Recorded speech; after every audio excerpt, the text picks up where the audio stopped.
pasado hubo gente que tuvo muchas personas que reescribir, pero más o menos esa va a ser la dinámica otra vez. Ok, bueno, gracias entonces.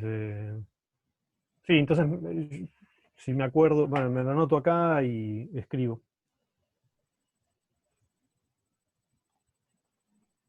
Y bueno, cualquier cosa te tengo al tanto, Martín.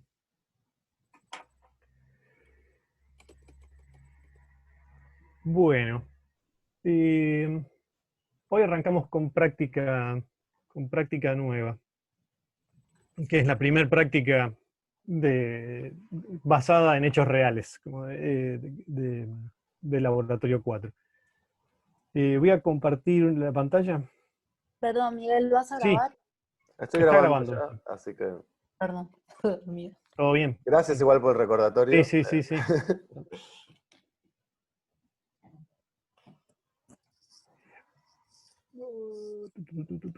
Bueno, esta práctica está basada digamos, en lo que uno mide y lo que uno obtiene en la práctica normal del módulo de Yang. ¿Están viendo todas la pantalla compartida? Con uno que diga sí, Sí, me alcanza. perfecto. Bien. Tuvimos una primera clase inicial y después el módulo de Yang va a estar dividido en cuatro clases. La primera es esta, vamos a hablar un poco de procesamiento de imágenes. Lo que voy a mostrar yo es como una especie de compendio de operaciones no muy sofisticadas que se pueden hacer para obtener algún tipo de información cuantitativa sobre una imagen. Y después vamos a pasar a dos clases, una que se va a basar vamos a trabajar sobre el método estático de medición de módulo de Yang y otro que es el método dinámico. ¿Qué son estas cosas? Si quieren pueden ir a mirar la práctica, hay un link a la práctica en la página general de la práctica de módulo de Yang. Y la última clase vamos a discutir un poco qué es lo que digamos, qué se llevaron, qué funcionó y qué no. Y aparece un cuestionario que ustedes van a entregar como una especie de, bueno, una guía de ejercicios, no un informe porque el formato no es de informe, pero como una guía de ejercicios. Entonces la primera clase, que es la de hoy, está todo mal esto, porque me dice 7 del 9, yo escribí todo esto al revés, bueno, porque está bien, ya sé por qué, porque la práctica, iba a ser los lunes. Ok, esta es no, es la semana que empieza el 7, perdón, está bien, esto no estaba definido. Esta semana vamos a trabajar es la primera práctica del módulo Yang. Este cronograma está en la página de la materia del DF. Lo podríamos migrar al campus, pero bueno, está ahí. Si tengo tiempo después lo paso. Entonces, si bien hoy no vamos a hablar mucho de cómo son los métodos de medición y digamos, de lo que uno quiere caracterizar en la práctica esta de módulo de Yang, pero como para la primera parte vamos a hacer uso digamos, de este tipo de información que sacamos de una imagen, me parecía que era una cosa interesante jugar un poco con qué son las cosas que se pueden hacer medianamente fácil, medianamente difícil, qué funciones tienen estos programas como para trabajar con esto. Entonces, yo lo que voy a hacer es compartir una ventana acá, que es la ventana de MATLAB. A ver si puedo correr esto. Sí, supongo que no me va a molestar. Que bueno, vieron que en la página perdón, voy a saltar a esto. En la primera clase, la clase de módulo de Yang está dividida en 4. Ahora está el material, los que ustedes ven, es la primera clase con procesamiento de imágenes y 2 actividades que van a estar, bueno, están disponibles para arrancar para hacer al final de esta clase.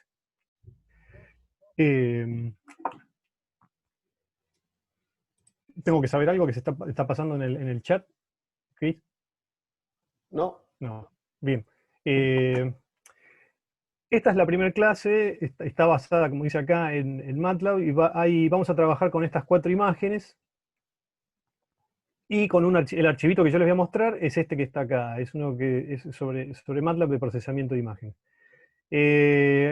Acá en breve subimos un link a a scripts de estos de Python y de MATLAB separados. Eso va a estar disponible para ustedes en lo que es la nube del Departamento de Física. Les vamos a compartir, hay una carpeta, que es esta que está acá, Labo 4 2020 público, ¿no es así, Cristian? Perdón, estaba muteado. Sí, ellos No, ya sí, accedieron a esa carpeta con la clase 1 y ahora tienen, con la clase 0, perdón, y claro, ahora está tienen bien, la estaba en la clase clase 1. 0. Entonces en la clase 1 hay todo esto que yo estoy contando, va a haber versiones más o menos equivalentes, adaptadas a las dos plataformas tipo MATLAB y Octave, con distintas versiones, y lo mismo para Python. Está el archivo que yo les estoy mostrando, acá está separado en 4. Cada una, son 4 imágenes, cada uno trabaja sobre una de esas imágenes. Bueno, y después hay algunas actividades para que trabajen ustedes. Entonces vamos a ver algunas cosas de estas. Voy a tratar de ir despacio sobre todo esto y hablar sobre algún tipo de funciones, un poco sobre qué hace cada cosa, más que ir directamente a los bifes del procesamiento de la imagen. Bueno, la primera línea que hay acá es una línea de clear. Esto lo que hace es limpia todas las variables de memoria. Esto probablemente, sí, dale. Fíjate si no podés agrandar un poco la tipografía esa, que por ahí se ve Sí. un poco chiquitita. Gracias. Sí, Está medio en el borde. claro, porque, a ver, espera, esto está acá. No sé si con control ruedita sobre la el imagen te lo MATLAB, hará directamente o no. no. Pasa MATLAB no hace así. Ujú. Acá.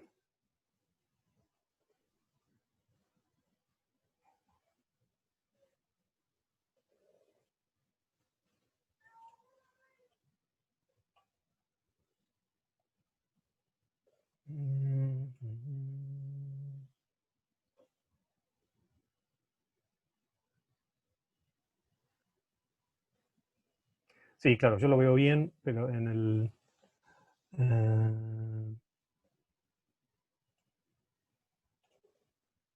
a ver. Si te animás un poquito más por ahí, hasta puede estar bien. Sí, pues sí, sí. Sí, Ahí sí, se porque agrandó, igual el perfecto. ancho... Ahí va. ¿Está bien? Mucho mejor. Gracias. Genial. Sí, sí, sí, o sea, la resolución de la cosa esta es... Bueno, lo primero que queremos hacer es levantar una imagen, o sea, algún archivo de imagen digamos, que tenga un directorio y el tipo lo lea como algo. Hay una instrucción equivalente en las dos plataformas que es para leer una imagen. Y lo que hace es, bueno, es bastante versátil en el sentido que reconoce la mayoría de los formatos de imágenes. ¿Qué es lo que uno hace cuando ejecuta esto? Bueno, le asigna a esta variable que yo inventé, lo que está dentro de process 1.png. Si yo corro esto, todos saben, o sea, si yo selecciono algo en el script y con F9 corro esa línea. Y entonces, bueno, yo acá justo tengo a la ventanita, voy a sacar esto de acá. Me dice que no existe, bueno, justamente porque estoy parado en otro directorio. Puede fallar, me subo acá.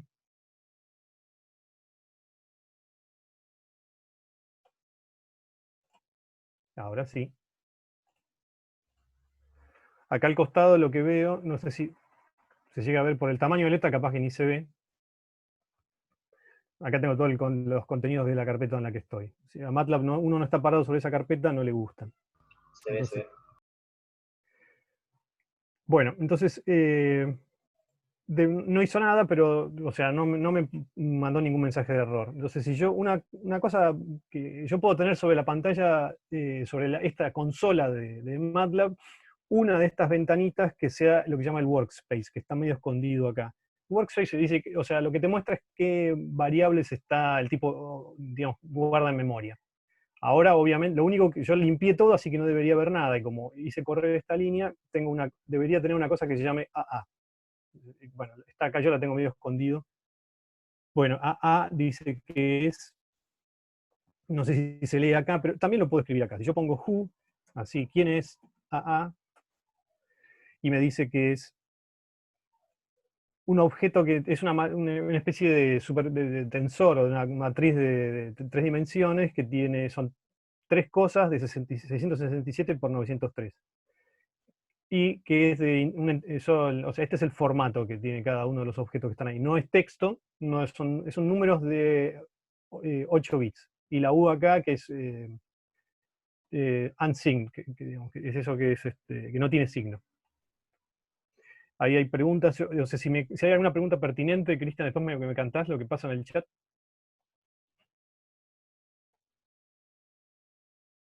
Bueno, lo miro yo acá. Claro, no esperaba que tiene 3 dimensiones. Sí, yo de eso quería hablar un poco la clase que viene, pero es lo mismo. ¿Cómo está estructurado internamente un archivo de imagen? Bueno, son 3, como uno genera digamos, si alguno dibujó o hizo algún dibujo acá sobre la computadora y le quiso asignar un color, además de los colores prediseñados que hay, podés ir a una tabla un poco más avanzada donde vos podés definir el color de varias formas. Una es con RGB, que es decirle una cantidad para el rojo, una cantidad para el verde y una cantidad para el azul. Entonces, las imágenes estas son 3 matrices, una para el rojo, una para el verde y una para el azul, de las dimensiones en píxeles de la imagen. Eso es. Entonces, si yo quiero trabajar con una matriz que tenga algo que ver con la imagen, bueno, lo que tengo que hacer, bueno, puedo hacer varias cosas, puedo promediar las 3. Eso a veces sirve, a veces no me sirve. Digamos, yo lo que estoy haciendo acá, fíjense, la primera figura, la figura 1, que esto que está acá, es una instrucción muy característica de MATLAB, pero seguro que hay otra, es directamente para mostrar una cosa que yo sé que tiene formato de imagen. Image show se llama.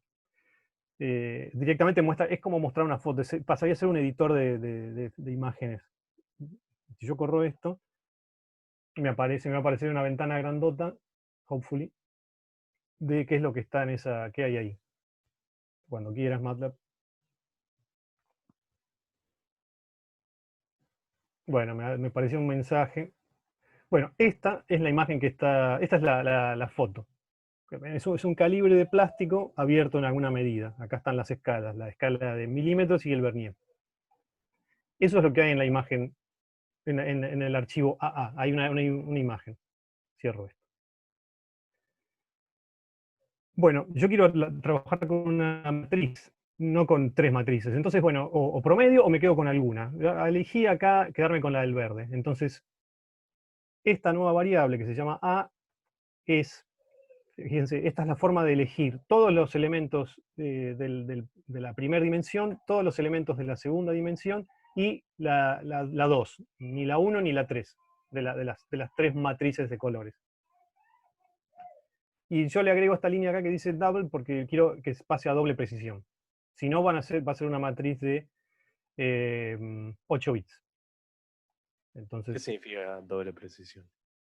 que lo toma como un número de punto flotante. Lo convierte a un formato. ¿Está bien? O sea, vos, digamos, es el formato interno de los números. Por ejemplo, si vos tenés un 0 o un 1, vos podés escribir un 1, o sea, por ejemplo, vamos a poner acá, XX igual a 1. Bueno, yo definí como 1 eso, pero ¿qué tipo de 1 es? O sea, hay un montón de formatos numéricos o lógicos, si querés. Entonces, si yo pregunto, bueno, el tipo por defecto ya dijo que es un número de doble precisión. Pero suponete que yo no quiero un número de doble precisión, yo quiero un número lógico. Entonces, por ejemplo, esto es una notación medio ridícula, a ver si esto funciona.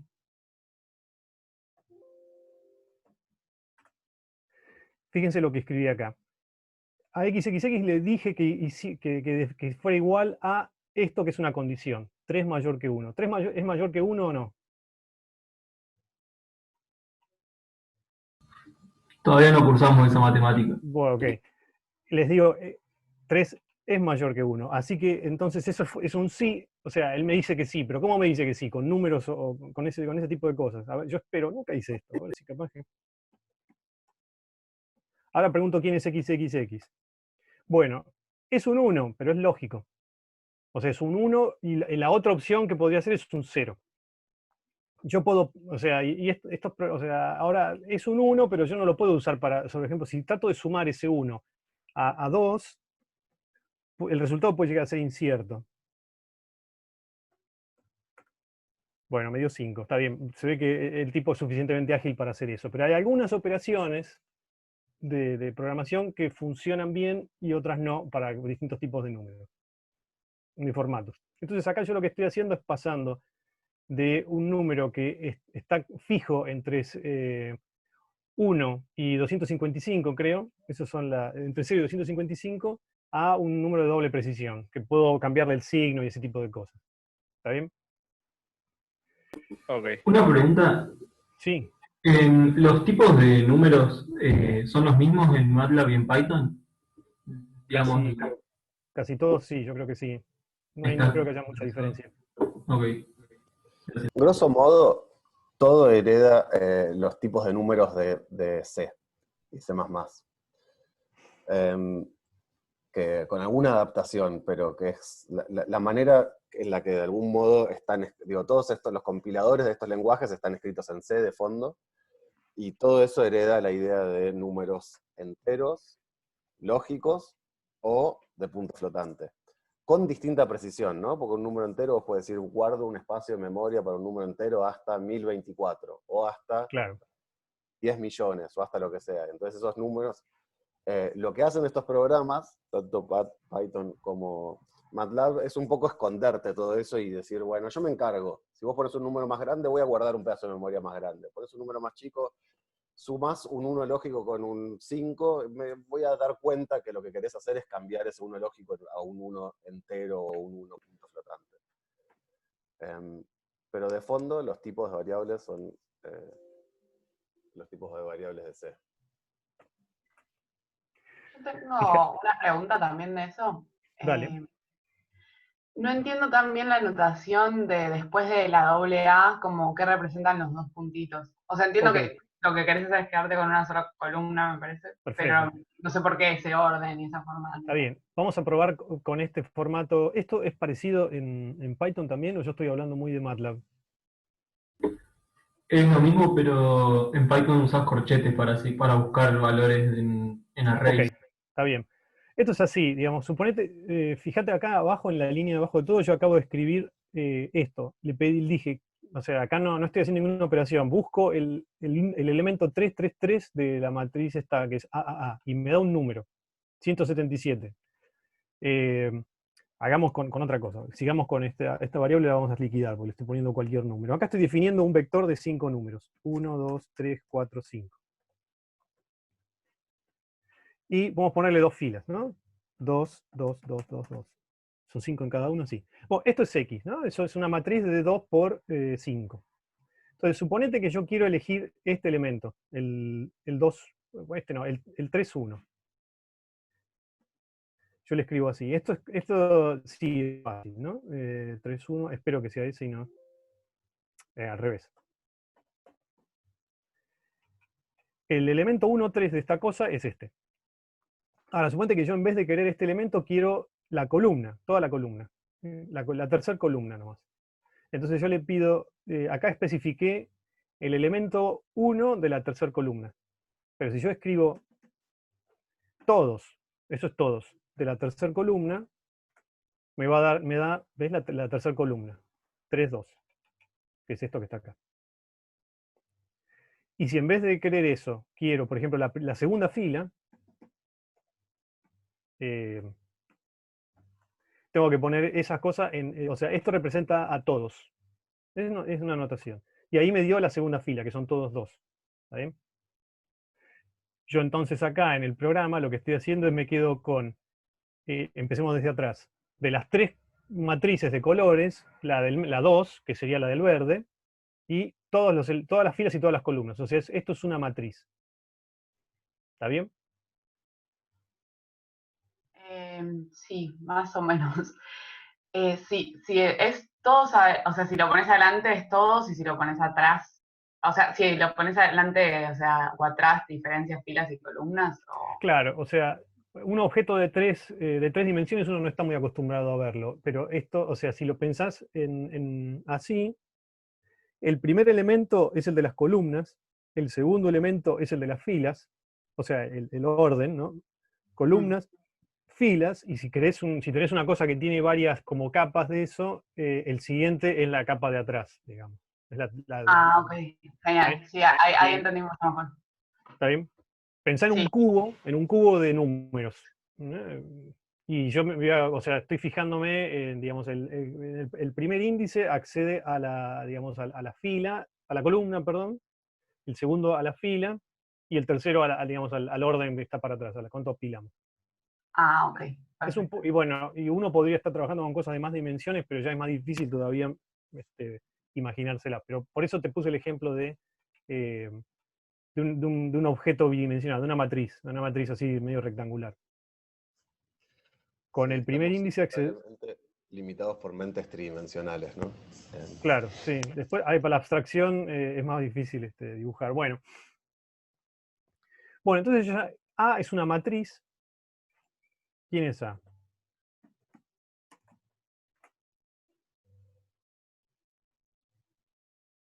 No es nadie, porque todavía no la corrí. Espero, ¿no? Bueno, A es una cosa que yo ya podría dibujar. Una matriz de 677 por 903. Bueno, este es el tamaño en bytes que ocupa y es de doble precisión. Entonces acá lo voy a graficar, voy a tratar de dibujar eso. Una instrucción es muy de MATLAB, pero también las equivalentes en Python existen. Es esta que se llama surf. Y acá hay una serie de opciones que son muy de MATLAB, no se preocupen. O sea, esto es, view es la rotación, o sea, yo puedo verlo como en perspectiva, puedo verlo bien solo de arriba. Y esto que está acá es que lo deja, o sea, el aspecto de los tamaños de los ejes, para que no deforme la figura. Es una sutileza.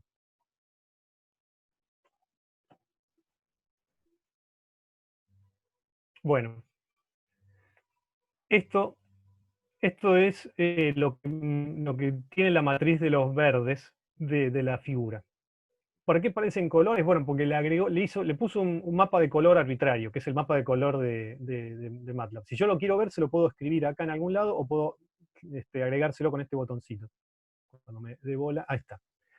Entonces, fíjense que los números estos son números, la matriz era una matriz de 8 bits, o sea que son números que van a estar entre 0 y 255. Y los colores es un falso color asignado por el programa. Yo esto se lo puedo cambiar a otro tipo de mapa de color. Es totalmente arbitrario. En la imagen yo no tengo un fondo amarillo, ni esta cosa es azul. Se parece un poco al color del calibre original, pero es casualidad. ¿Está bien? Esos son los falsos colores de una imagen. ¿Y qué tengo en los ejes? Todavía no tengo nada, son píxeles estos. Medía esta cosa. 903 píxeles de este lado y desde el 0 que está acá arriba, 677 de este lado. Y cada punto tiene una altura que va entre 10 y 180. El máximo parece ser 182, 183, y el mínimo parece estar cerca de 3, 4, 5, una cosa así, que son las cosas más oscuras. ¿Está bien? Bueno, lo primero que vamos a mostrar es una cosa, igual la expectativa de dar todo esto hoy me parece que va a estar, está totalmente sobreestimada. Pero no se preocupen. ¿Puedo hacer una pregunta? Bueno, Sí, adelante. ¿qué es lo que graficó de la matriz esto? Ok, No me queda bien. claro, como no es una función, no. No, lo que hizo fue, le asignó a cada píxel un color. ¿Está bien? O sea, lo que estamos mirando, a ver, voy a sacar agarro un pedazo de la figura, ¿no? Vamos a poner acá. Mirá, me quedo con los primeros, los primeros 10, a ver si me conviene usar esos o no. Sí, vamos a quedarnos con los primeros 10 elementos. O sea, es una matriz chiquitita de 10 por 10. De 1 a 10. ¿Está bien?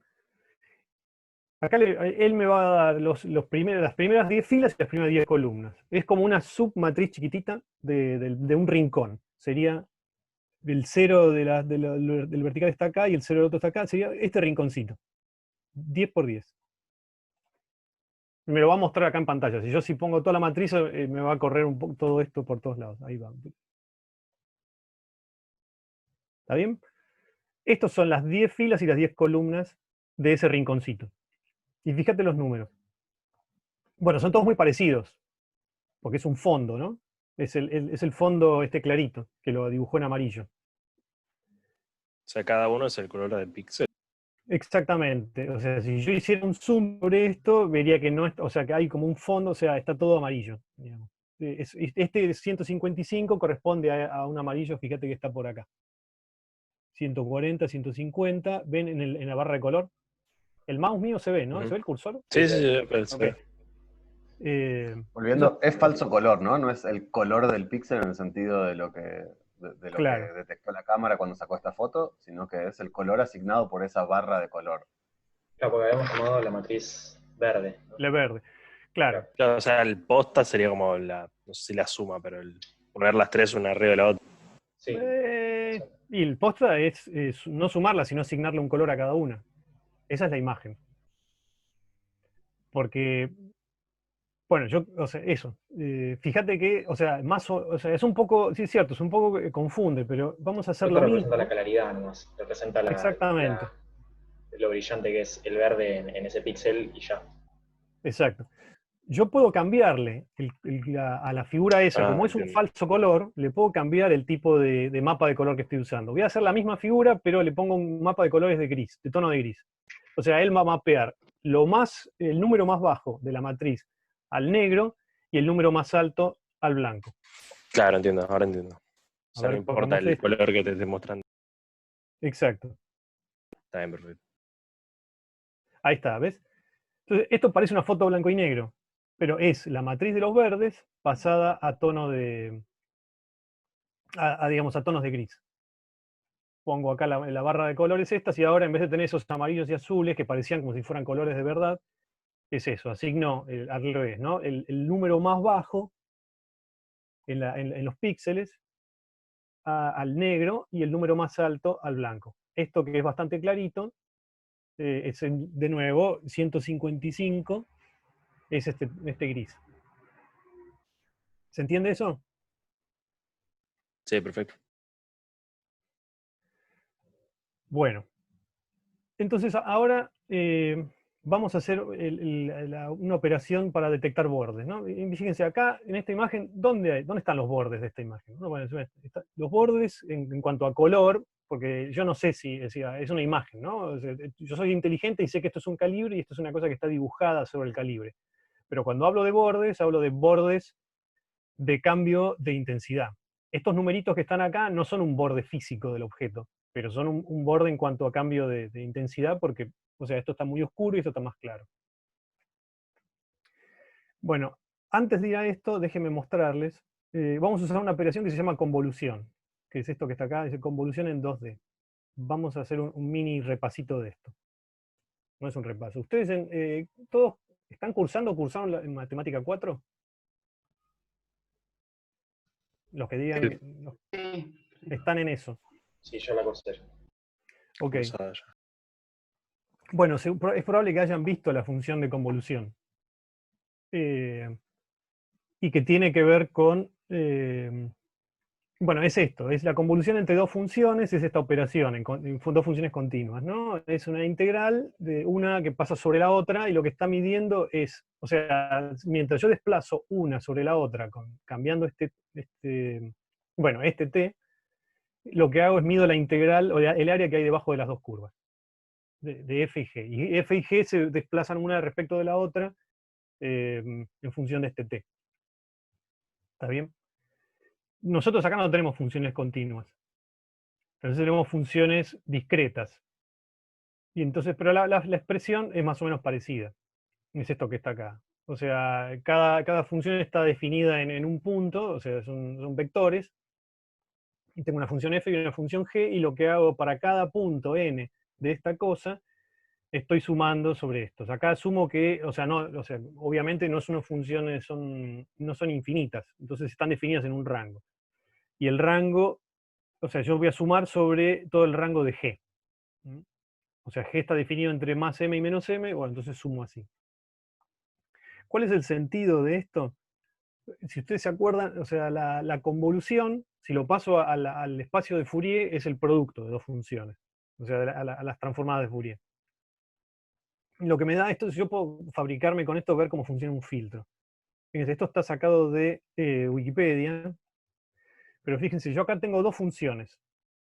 Una es un rectángulo, y la otra es esta exponencial decreciente, que si que se quiere, es la función de respuesta de un filtro RC, de un pasabajos.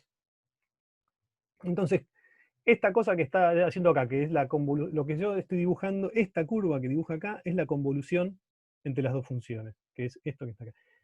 Y en este caso lo que representa la convolución es el efecto de filtrado de un filtro RC que tiene esta respuesta sobre una señal cuadrada.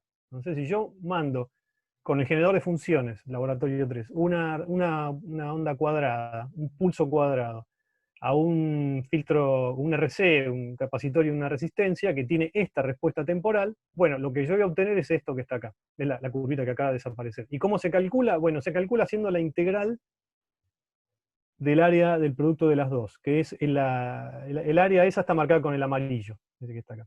¿Está bien? A medida que esto va bajando, ahí el área va bajando, y entonces esta curva es esa área. ¿Está bien? Entonces, esta es una forma de calcular el filtro, el filtro RC. ¿Cuál sería el efecto? Si uno pasara al espectro de Fourier, uno podría transformar Fourier, el cuadrado hacer la transformación de Fourier de la respuesta del coso y multiplicar, y después antitransformar. Es exactamente lo mismo. Para eso, esto es una de las aplicaciones de la convolución. Otra es hacer filtrado. Bueno, esto es un filtro, pero vamos a pasar a un ejemplo un poco más simple y discreto. Déjenme llevar esto de acá. A ver si puedo ponerlo acá. Ahí está. Imagínense, esta es una especie de función. No es una función, sí, si se quieren, f, definida en estos puntos. Es un vector que tiene 25 elementos, y valen 2, 2, 2, 2, 2, 2, 2, 3, 3, 3, 3, 3, acá vale 4, y acá vale menos 1. ¿Está bien? Ese es mi vector, es un vector de valores.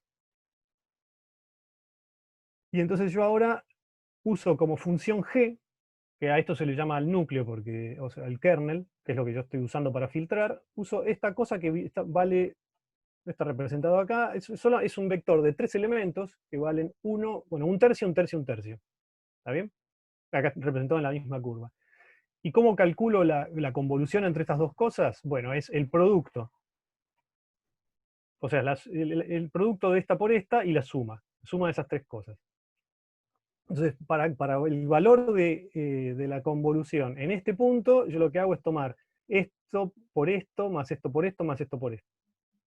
Si piensan eso, yo lo único que estoy haciendo es sumando con cierto peso los valores de estas tres cosas para este punto.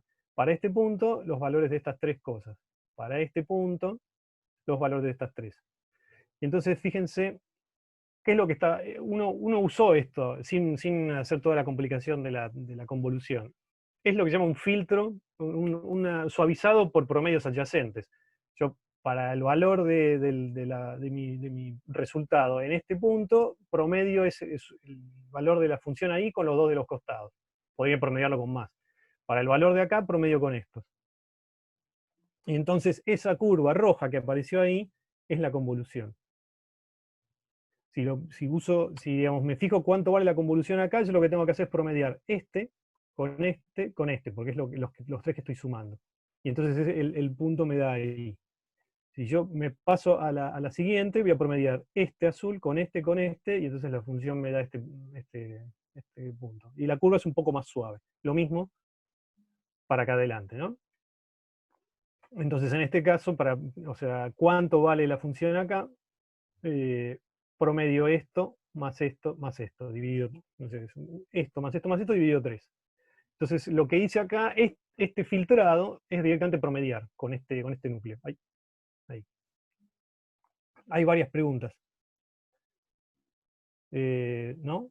¿O sí? Sí, igual hagamos así, Richie, nosotros las vamos contestando. Ah, las contestás salvo ahí, que listo. sea muy para todos o para que vos Listo. contestes. Perfecto. No, si quieren preguntar en vivo, interrumpan, ¿eh? O sea, ustedes están más acostumbrados a esta cosa tipo chat, pero a mí no me molesta para nada. Esas que son de sí, ¿no? A veces están bien en el chat, cuando veamos que son para levantarlas, te vamos asistiendo. Dale, Esta, de dale, hecho, dale. justo que dice Gabriel, Boronino, me parece que está bien, y que por ahí no la puedes responder, sino más bien va a ser, ahora vamos a ir viendo, y es, ¿con qué criterio definís un núcleo? Ah, bueno, claro. Con tu mejor criterio. Con uno muy Gabriel. inteligente, claro. A esto no lo inventamos nosotros. Hubo gente que se le ocurrió antes. Bueno, y ahora piensen en vez de poner este núcleo, o sea, que es todo igual, dividido 3, o sea, son los 3 valores, ponemos este que está acá, es 1, 0, menos 1. La forma es esta, ¿no? O sea, vale negativo, 0 y 1. Entonces, fíjense qué ocurre cuando yo, por ejemplo, tengo esta parte de la función que es plana, más o menos plana. Para calcular el valor acá, sumo este negativo, este no lo sumo porque es 0, y sumo con este positivo. Entonces es el valor de esto menos el valor de esto, me da 0. Para todos estos da lo mismo, porque son todos el punto anterior y el posterior valen lo mismo. Entonces la resta me da 0. Ahora, ¿qué pasa con este? Si yo quiero calcular el valor de acá, tengo que sumarle a este el negativo de este. Bueno, eso está desbalanceado, entonces me va a dar un valor positivo. Esto es más grande que menos esto. Entonces me da un número más, un número positivo. Lo mismo para este punto. Este es más alto que este, y la diferencia de los dos me da un número positivo. Ahora, sigo para este lado, el valor de la convolución acá es este menos este, son los dos iguales, me vuelve a dar 0. Y en todos los lugares donde esto es más o menos parecido, me da 0. Acá vuelvo a tener un salto, y me vuelve a dar positivo. Repito esta estructura de acá, en el saltito. Ahora tengo un salto negativo, y entonces la convolución en este punto es este menos este que está acá. Esto es muy negativo, entonces esto saltó para este punto. Y lo mismo en este que está de este lado. Y entonces para lo que sirve este núcleo es para lo que se llama detección de bordes. Yo obviamente en este dibujo omití los bordes, porque en los bordes las cosas no funcionan bien, pero uno se supone que va a tener un vector bastante más largo donde puede sacarse, o sea, dejar de mirar los bordes. La información que quiere está más o menos en el centro de la imagen. Bueno, esto es para una dimensión. Bueno, ahí hay un montón de preguntas. Ahora Sí, por ahí dale, podemos paremos poner un acá. montón de preguntas. La primera es como una derivada, sí, es como una Sí. derivada, y después preguntan, ¿pero es lateral? Estás usando un vector de R3, que supongo que decís de 3 componentes, ¿no? Pero podría ser otra cosa. Y después Francisco, finalmente dice, pero entonces el primero es el de la derecha y el tercero el de la izquierda. Eso no entendí la pregunta. Por cómo se veía Por el orden, la eso pantalla. decís. Por el orden, sí. Es el orden en el que está escrito esto, pero de todos modos, si vos das vuelta a esto, pones el menos 1 y el 1 acá, lo único que te cambia es esta cosa dada vuelta. O sea, si la función, en vez de tener pendiente, el núcleo tiene pendiente, si querés, positiva, visto así, tiene pendiente negativa, te invierte o sea, te da la misma curva, pero negativo acá y positivo acá. ¿Está bien?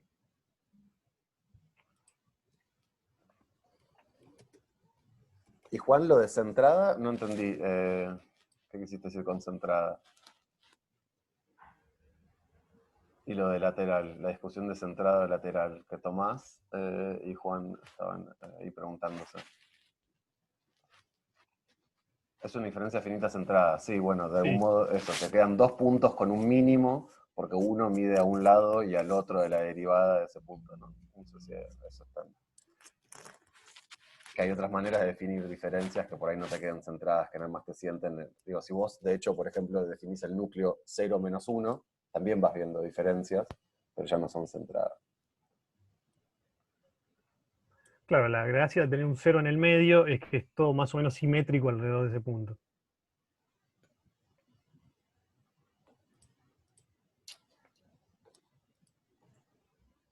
Ay, perdón. Bueno, de esto, o sea, es una mini introducción y hay un montón de temas para hablar, pero es un poco para mostrarles cómo es que con la convolución y este tipo de núcleos simples, de núcleos de función, o sea, la convolución entre, uno puede pensar en la convolución entre dos funciones que tienen el mismo dominio, están definidos en un ancho, en el misma serie de valores, y bueno, y eso es otra cosa, es la misma cuenta, pero pensado en este sentido, uno puede usarlo para aplicar filtros. Los filtros, no, o sea, la función de filtro es una función, digamos, económica, no está definida en un montón de valores, o sea, es una función de tres, un vector de 3 elementos, y entonces la cuenta que uno hace es una cuenta muy rápida. Y los programas estos, digamos, computacionalmente son muy, o sea, si manejan muy rápido operaciones entre matrices, esta es una operación que se puede hacer muy rápido, y eso siempre está bueno. Entonces, digamos, en el programita este que les estoy mostrando, hay un filtro bidimensional que se llama filtro de Sobel, que es un filtro muy conocido para hacer detección de bordes en imágenes, que, bueno, todo esto viene a introducción de eso. Ahora estamos trabajando con imágenes, o sea, son 2 dimensiones, no es una sola, que es un eje, y el filtro es esta matriz de 3×3. Hay preguntas.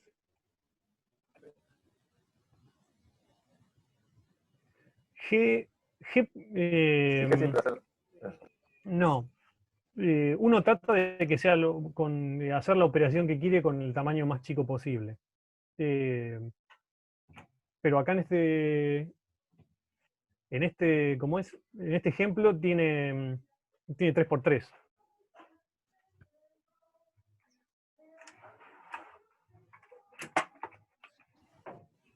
De hecho, dentro de un ratito vamos a ver otros ejemplos de Gs más grandes. Y cuando Claro. vieron el ejemplo del principio del pulso y la función de respuesta del filtro pasabajos, ahí tenías un tiempo que no respondía a eso, ¿no? Digo, a esa relación de 2m+1. Claro, perdón, que se me descontroló el...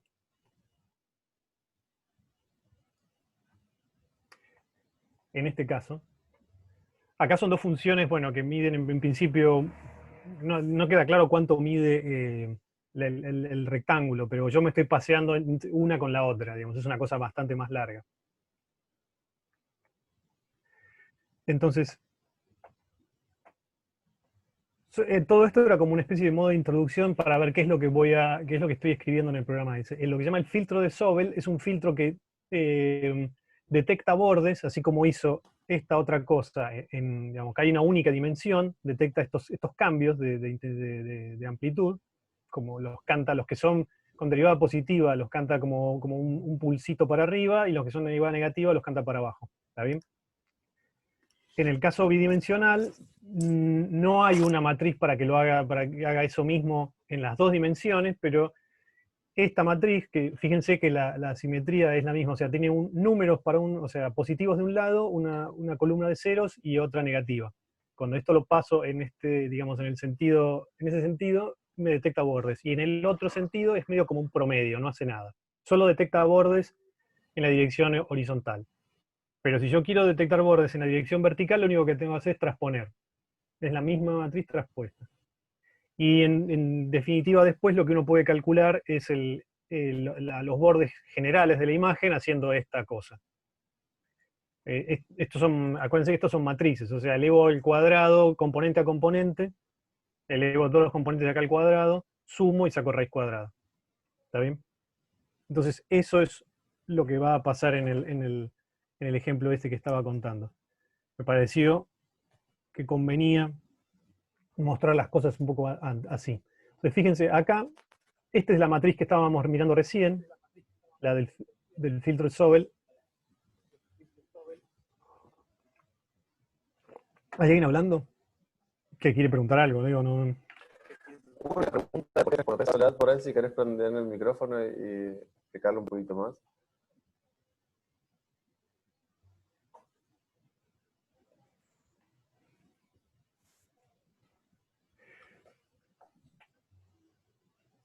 Bueno, Tal vez no. sigo un cacho. Entonces, esta línea define el núcleo para hacer la convolución, y acá tengo las convoluciones, lo que llamé en el programa Gx y Gi, estas dos cosas, son estas matrices que se llaman H y B. Lo que estoy haciendo es la función, esta es la convolución bidimensional de el dibujo de la imagen con el núcleo S, y la otra con el núcleo traspuesto. La comilla acá en MATLAB significa que la tengo que transponer. Y esto es como una sutileza, ¿no? Porque fíjense que, o sea, esta cuenta la puedo hacer siempre que tenga valores en las dos funciones. Y la convolución es un poco más larga, más grande que la función en sí. Porque, digamos, yo puedo correr, déjenme volver acá, puedo poner esta función de 3 bien en el borde, y entonces tengo valores digamos, fuera del dominio de f. O sea, el dominio de todo es la cantidad o sea, el tamaño de f más el tamaño de g, básicamente, para un lado y para el otro. Pero yo al programa le digo que me muestre el mismo tamaño que la matriz, para no tener más cosas a los costados. ¿Está bien? O sea, solo me quedo con el tamaño, o sea, en este caso tendría 2 elementos más de cada lado, o sea, o 3. O sea, el largo de S para la izquierda, para la derecha, para arriba y para abajo. Pero yo esos bordes los tiro. Entonces, eso corre estas dos cosas que están acá.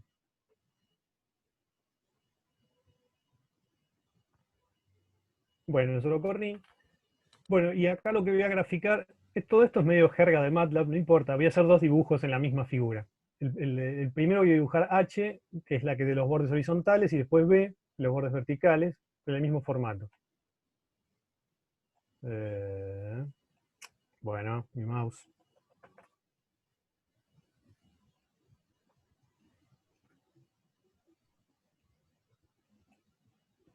Bueno, no sé, ¿se llega a ver? Esperen, vamos a hacer una cosa.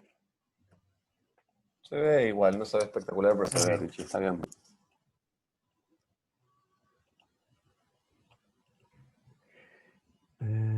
Vamos a hacer así, le saco esta línea.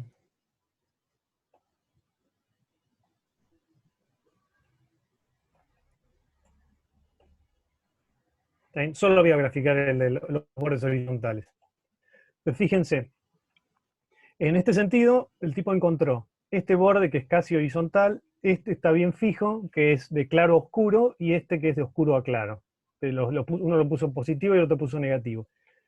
Los números y las escalas los encontró, y si nos fijamos acá, que acá debería estar el borde vertical, que es de donde está el extremo del calibre, ¿no?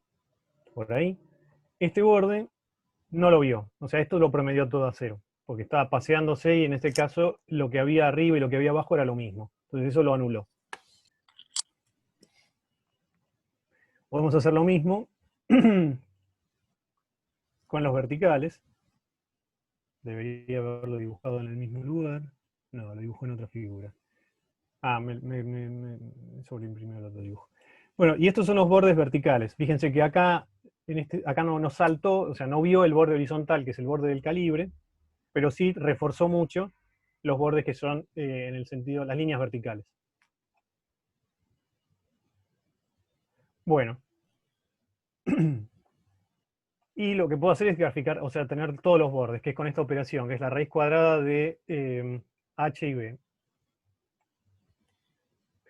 En esta cuenta, MATLAB, si yo le pongo, H es una matriz, si yo pongo que le eleve al cuadrado, va a tratar de hacer la matriz al cuadrado.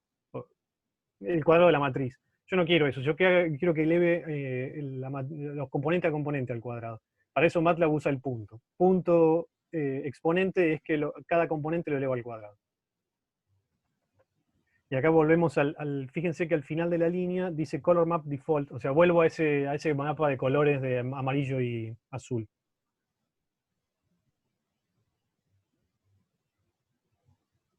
¿Está bien? Entonces, estos son solo los bordes.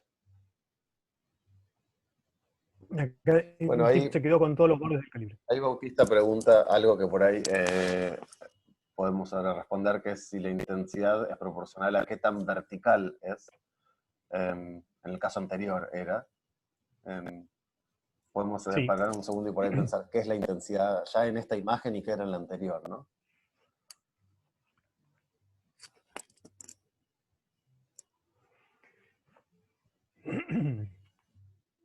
Fíjense el tipo de cuenta que va a hacer, volvamos al ejemplo este que está acá. El tipo lo que hace es suma y resta, o sea, hace la diferencia entre dos valores medio consecutivos, salvo el del medio. Entonces, la altura digamos, de los picos, positivos o negativos, tienen que ver con la derivada, básicamente, con cuán abrupto es este salto.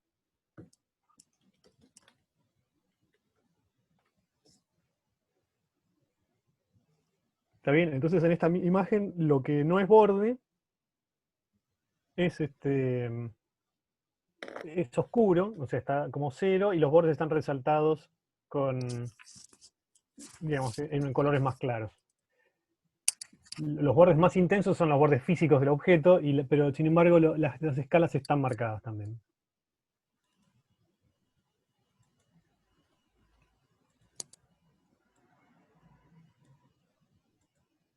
Bueno, otra cosa que se puede hacer. Fíjense una cosa, fíjense, yo voy a usar un truco medio cavernícola. Voy a usar esta ventana como escuadra, digamos. Fíjense que si yo quiero medir cosas sobre la imagen, fíjense en el borde de la imagen ahí, fíjense, el calibre, la línea del borde del calibre se ve un poco torcida, ¿no? Está subiendo para este lado. Yo uso esto como regla. Entonces lo que puedo hacer es girar la imagen. Esto lo cierro. Entonces, bueno, es una aplicación, una función para rotarla, la roto 1 grado para un lado y redibujo de nuevo. Eso es lo que hay acá. Es toda la fauna de cosas que se pueden hacer con las imágenes bien.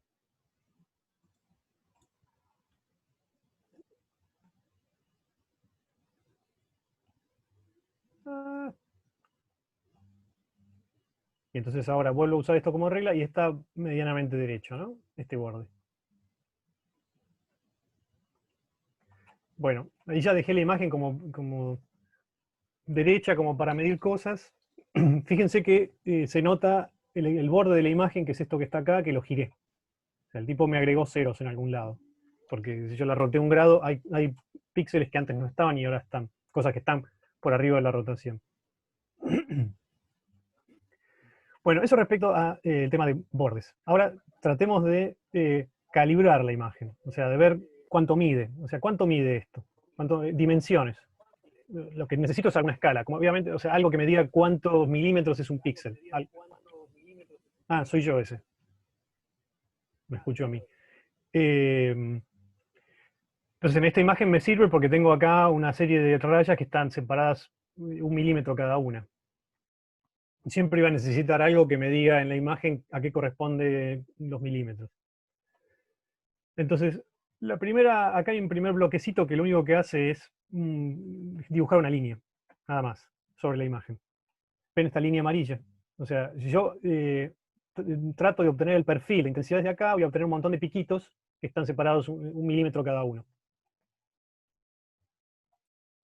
Hagamos esto. Fíjense lo que estoy haciendo en esta línea. Perf2. De la matriz R2, que es la matriz girada, rotada, me quedo con la columna 851, que es la columna que está pegada a esta línea, y con los valores de los píxeles entre 100 y 300. 100 está acá y 300 acá. O sea, es más o menos 1 centímetro, ¿no? Me voy a quedar con lo que ocurre sobre esta línea. Eso es lo que dice acá. Soledad era la que preguntaba sobre cómo elegía objetos de una matriz, no me acuerdo. Bueno, acá estoy eligiendo, en vez de todos, si yo hubiera puesto solo los 2 puntos, son todos los elementos de esta columna. Pero no quiero todos, quiero los que están entre el 100 y el 300.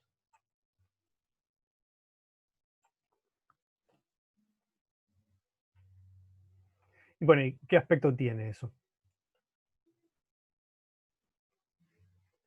Bueno, acá están. Este es el perfil de intensidades de la curva que tiene la detección de bordes. No está tan buena, porque ¿qué pasó acá? Déjenme hacer zoom si puedo sobre esto. Como tiene bordes, el tipo encontró...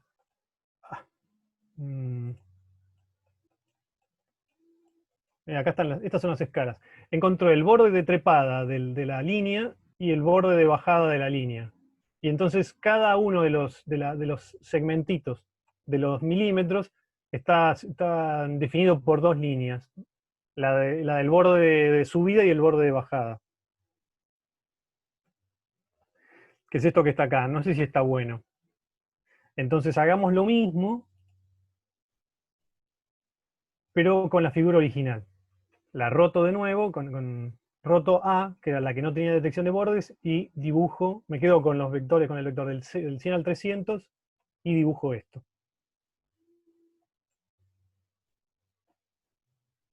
Ahí van. Estos son los mínimos, que corresponden a las zonas más oscuras de la escala. Bueno, y ahora hay una herramienta que tiene su correlato en Python, que es muy simpática, que es, bueno, yo podría ir a agarrar la tabla, ir a buscar dónde está este mínimo, ¿no? Es un vector, ¿no? Es un vector de 200 elementos. Si yo escribo acá abajo, vamos a la tabla de acá abajo. Bueno, A2. No, no era A2, disculpen. Es este que se llama perf 2b.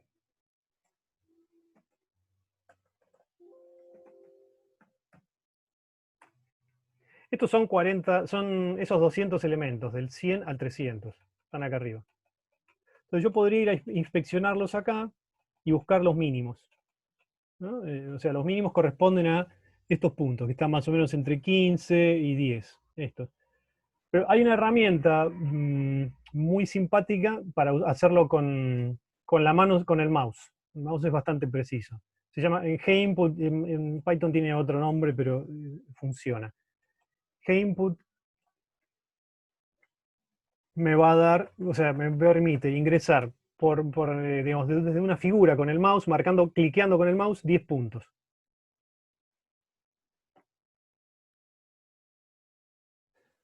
Entonces, ahora ven que me aparece un cursor con una cruz.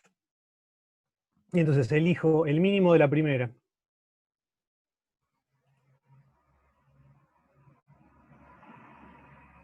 El de la segunda. Tercera. Cuarta.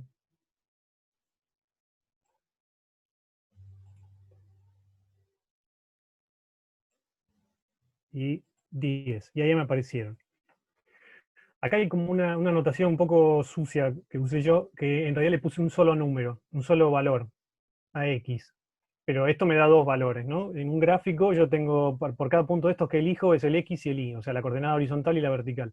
Pero bueno, acá estoy usando me quedo solamente con la horizontal, que es la que importa. No me importa la intensidad, si es 15 o 35 o 10, que son estos de más abajo, sino el número de píxeles al que corresponde el mínimo. Y entonces ahora puedo calcular el mínimo, el valor medio de la diferencia. O sea, ¿qué es lo que tengo que hacer ahora? Tengo que calcular cuál es o si se quiere, el promedio de las diferencias de estos valores. Cada uno de estos está separado del otro 1 milímetro. ¿Está bien? ¿Se entiende esto? Pero están en píxeles.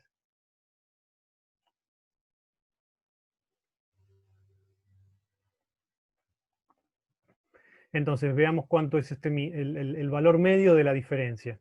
O sea, vamos a hacer primero la diferencia. De a poco.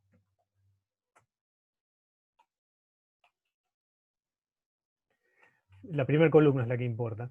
La otra son las alturas, son las intensidades, así que no importa. Fíjense que son todos valores que están entre los 19 y los 16, los 17 píxeles. ¿Está bien? Esas son las diferencias, o sea, entre este punto y este punto hay 16 píxeles. Entre este punto y este punto hay 16 píxeles. 17, algo de ese estilo. Bueno, me voy a quedar con el valor medio. Uno lo que podría hacer en vez de quedarse con el valor medio es hacer una regresión lineal y quedarse con la pendiente de esto, ¿no? Pero bueno, lo defino como el valor medio. Bueno, y puedo calcular cuál es la desviación estándar de esto. La incerteza que tengo. El valor medio me dio 18, o sea que son, por cada milímetro son 18 píxeles. Y la incerteza son 1,7, o sea, la desviación estándar de eso es 1,7, que yo lo hice un poco a lo bruto con la mano, se puede hacer un poco mejor. Y entonces ya sé, o sea, puedo darle un valor a la escala. Mi escala de milímetros a píxeles es este elemento, 18,3, es el MM1. ¿Está bien?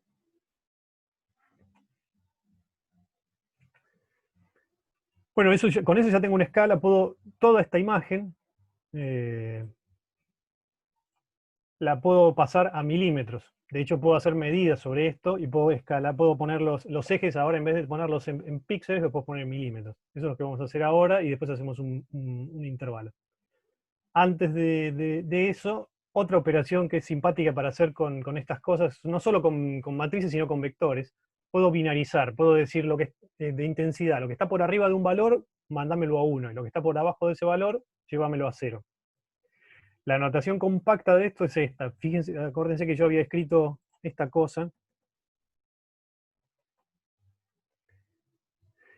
Definía como esta variable xxx, estoy acá abajo de la pantalla en el prompt, es pues el 1 o 0 lógico de si 3 es mayor que 1. Bueno, acá lo que hago es, me fijo de R2, que es una matriz, cuándo es mayor que 55. O sea, todos los píxeles que tengan su valor sea más de 55, los va a mandar a un 1. Y los que sean menores de 55, los manda al 0. Eso lo hago con esta operación. Y eso lo hago para exagerar, ¿no? Para no quedarme con ruido, con mínimos que son cerca del 0, pero más o menos, y máximos que parecen 1 o el máximo, pero no son los mismos. A todos los máximos les asigno lo mismo. Sobre todo en una imagen que lo que hice fue detectar los bordes. Y acá, de nuevo, en la figura 45 voy a dibujar esta matriz binarizada. En este caso sí la tengo que convertir, porque la matriz RBIN va a ser de lógicos.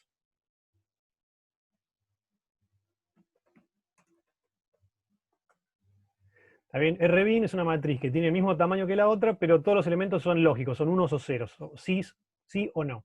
Pero eso, la función surf no es tan hábil como para dibujar eso. Si yo le pongo solamente eso, me va a mandar un mensaje de error. Entonces le escribo que lo pase a un entero de 8 bits.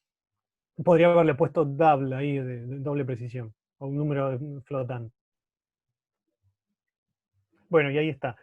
Entonces, esto está totalmente exagerado. O sea, si yo pongo acá la tira de colores, o sea, nada más que hay ceros o unos en esta matriz, que son los amarillos o los azules. Estos azules medio violeta. ¿Está bien? Entonces, esto es lo que se llama binarizarla.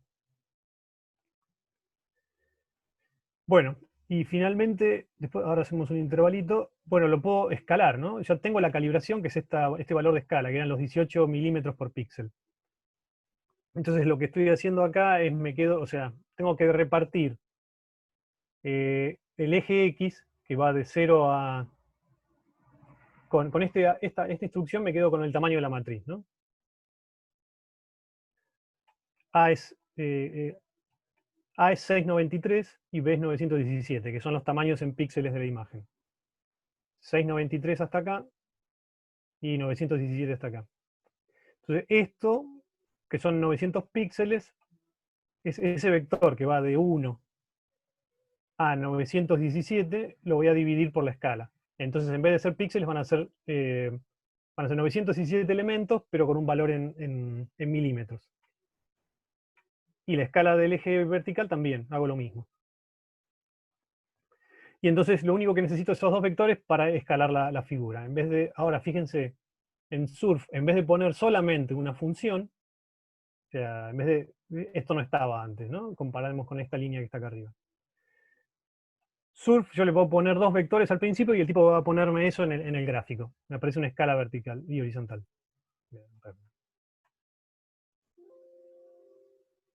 Bueno, lo corrí. Perdón.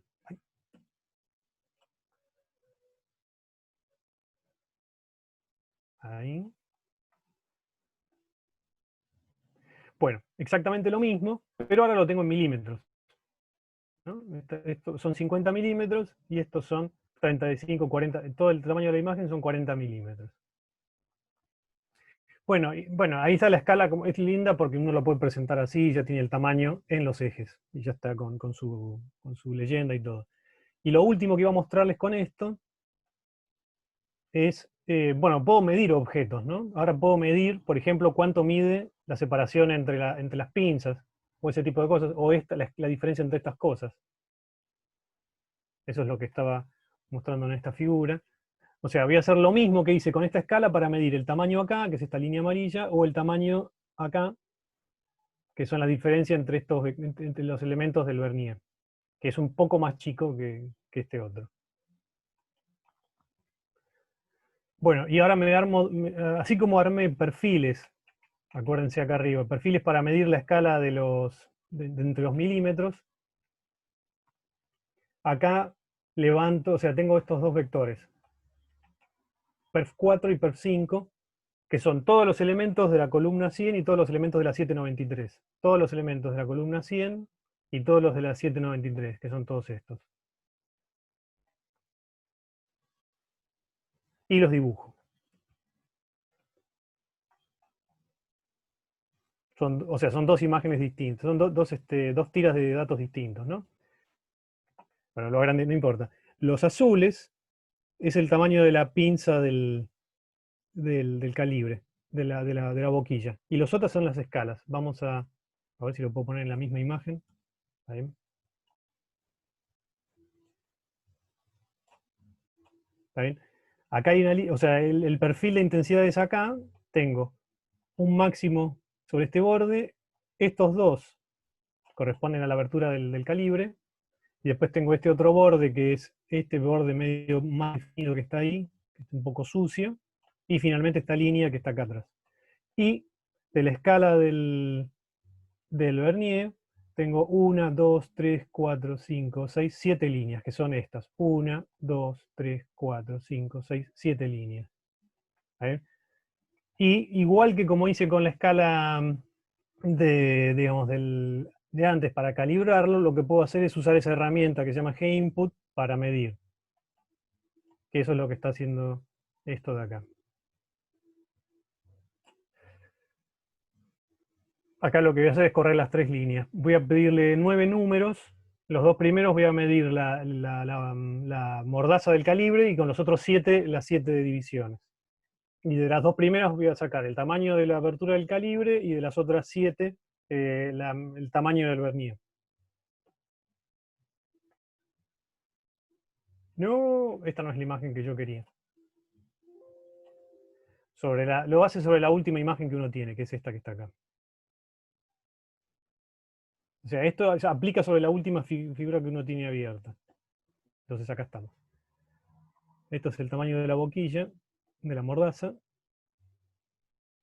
Y acá mido 1, 2, 3, 4, 5, 6 y 7. Bueno, y me dieron estos tamaños. Ya están calculados acá directamente con la escala correcta. La mordaza del calibre me dice que tiene 5,3 milímetros y el vernier me da 3,88. Si uno, digamos, sabe cuánto, eso debería tener 3,9 milímetros, o sea que está bastante bien, a menos de la incerteza. Y este número uno lo puede corroborar si se acuerda cómo leer un calibre y mirar esta línea que está acá, que es donde coincide todo, ¿no? Es 5, algo. ¿Está bien? Bueno, con eso yo no, o sea, haciendo la calibración que está, digamos, tengo que tener en la misma imagen una escala espacial, puedo obtener información sobre tamaños de cosas. Vamos a dejar por ahora acá, hacemos un intervalito y contestamos preguntas y volvemos, no sé qué hora es ahora.